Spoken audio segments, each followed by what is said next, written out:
Cumprimentamos a todos com a paz de nosso Senhor e Salvador Jesus Cristo. Estamos iniciando mais um programa EBD na TV. Nós estamos aí durante esse primeiro trimestre de 2015 estudando nas revistas da CPAD com o tema Os 10 Mandamentos, Valores Divinos para uma Sociedade em Constante Mudança. O comentarista da CPAD deste trimestre é o pastor Ezequias Soares, pastor ali na cidade de Jundiaí, São Paulo. Hoje estaremos estudando a lição de número 10, oitavo mandamento, não furtarás. O texto-obra está aí na carta do apóstolo Paulo aos Efésios, capítulo 4, versículo 28, que diz: aquele que furtava, não furte mais, antes trabalhe, fazendo com as mãos o que é bom, para que tenha o que repartir com o que tiver necessidade. Então aqui no Novo Testamento, já esse mandamento adaptado à nossa época, a época do cristianismo, a época da graça de Deus, então fala sobre não furtarás. Aquele que furtava, não furte mais. Então se era uma prática antiga de alguém, esse alguém nasceu de novo, ele não pratica mais isso. E nós vamos ver que essa palavra aí, furtarás, então ela vai abranger muitas coisas. Até mesmo quando o patrão não paga corretamente o salário de alguém, quando o patrão atrasa o pagamento do salário, vai falar também da corrupção, então envolve aí a gorjeta para o guarda de trânsito, está tudo aquilo que é tirado vantagem de alguém, vender, por exemplo, um produto muito caro, ou esconder um produto para que ele seja valorizado no mercado, depois aparece o produto. Tudo isso envolve aí essa palavra furtar. Então, existem muitas maneiras de se entender aí esse significado desse mandamento, não furtarás. E nós temos visto que aquele ditado que diz, se gritar pega ladrão, não fica um, meu irmão, é uma coisa terrível que está correndo hoje. Até mesmo dentro da igreja, nós temos visto aí como tem acontecido esse furto, né, do dinheiro que é arrecadado na igreja hoje.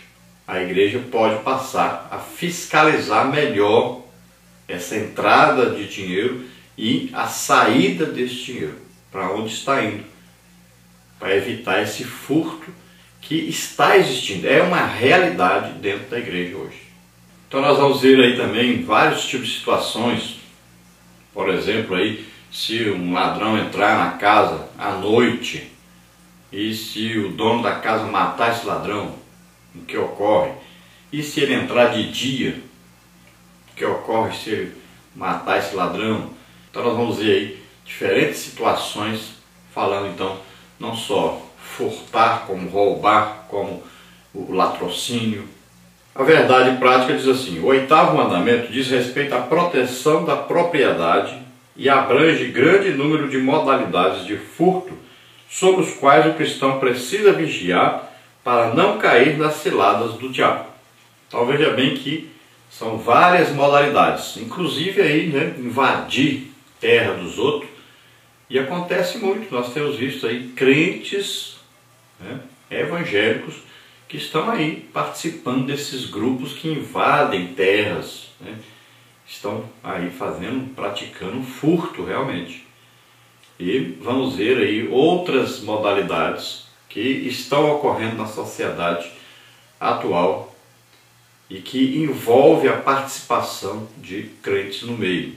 Então a pessoa está furtando, né? Veja, comerciantes, por exemplo. Quantos comerciantes estão furtando? Aí estão furtando o imposto devido, né? Estão furtando, às vezes, no pagamento dos funcionários. Aí às vezes não deposita o fundo de garantia, às vezes paga pouco para um funcionário que deveria receber muito. Então são várias ocorrências e existem vários evangélicos participando disso. Então na hora de vender uma mercadoria ele supervaloriza aquela mercadoria, colocando preço exagerado, acaba vendendo para um de um preço, para outro de outro preço, e arranja uma confusão doida. E isso tudo para ter um lucro. E muitas vezes tem um lucro excessivo sobre aquele que não poderia pagar aquele preço. Então nós vamos ver que existem essas regras de mercado, né? O esconder mercadoria para valorizar essa mercadoria. Depois que valoriza, a mercadoria aparece. Então, são vários tipos de coisas que são praticadas e que são furtos, na verdade. Então, o sequestro, por exemplo, é um furto, é furtar uma pessoa. Temos como exemplo maior na Bíblia aí o José, né? José foi furtado do seu pai Jacó e foi vendido, então se teve um lucro com isso. Então isso aí é um sequestro, na verdade, e a pessoa deveria pagar com a vida quem sequestrasse alguém. Então quando alguém altera, por exemplo, uma balança, né? O peso está sendo sempre acima do que é a realidade, então isso também é um furto. Quantos filhos estão furtando dos seus pais o salário, às vezes, a aposentadoria dos pais? Os filhos ficam dentro de casa sem trabalhar, furtando aí os pais. Existe muito isso também. O Senhor Jesus reconheceu esse mandamento, falou sobre esse mandamento, não furtarás, e o Novo Testamento diz claramente, né, os roubadores não herdarão o reino de Deus. Vamos ver a leitura bíblica em classe, que está aí em Êxodo 20, versículo 15, e em Êxodo 22, do versículo 1 ao versículo 9. Vamos ler. Então, Êxodo 20, 15, está lá o mandamento, não furtarás. Em Êxodo 22, de 1 a 9, então diz: se alguém furtar boi ou ovelha, e o degolar ou vender, por um boi pagará 5 bois, e pela ovelha 4 ovelhas. Se o ladrão for achado a minar e for ferido e morrer, o que o feriu não será culpado do sangue. Se o sol houver saído sobre ele, será culpado do sangue. O ladrão fará restituição total e, se não tiver com que pagar, será vendido por seu furto. Se o furto for achado vivo na sua mão, seja boi ou jumento ou ovelha, pagará o dobro. Se alguém fizer pastar o seu animal num campo ou numa vinha e o largar para comer no campo de outro, o melhor do seu próprio campo e o melhor da sua própria vinha restituirá. Se rebentar um fogo e pegar aos espinhos e abrasar a meda de trigo, ou a seara ou o campo, aquele que acendeu o fogo pagará totalmente o queimado. Se alguém der prata ou objetos ao seu próximo a guardar, e isso for furtado da casa daquele homem, se o ladrão se achar, pagará o dobro. Se o ladrão não se achar, então o dono da casa será levado diante dos juízes, a ver se não meteu a sua mão na fazenda do seu próximo. Sobre todo negócio de injustiça, sobre boi, sobre jumento, sobre gado miúdo, sobre vestes, sobre toda coisa perdida, de que alguém disser que é sua, a causa de ambos virá perante os juízes. Aquele a quem condenarem os juízes, o pagará em dobro ao seu próximo. Então aqui nós vamos ver que existem várias regras e hoje nós podemos adaptar essas regras a um modo de vida que nós vivemos hoje. Lá naquela época era mais normal o quê? Era falar sobre o roubo de um boi, né, de um jumento, de uma ovelha.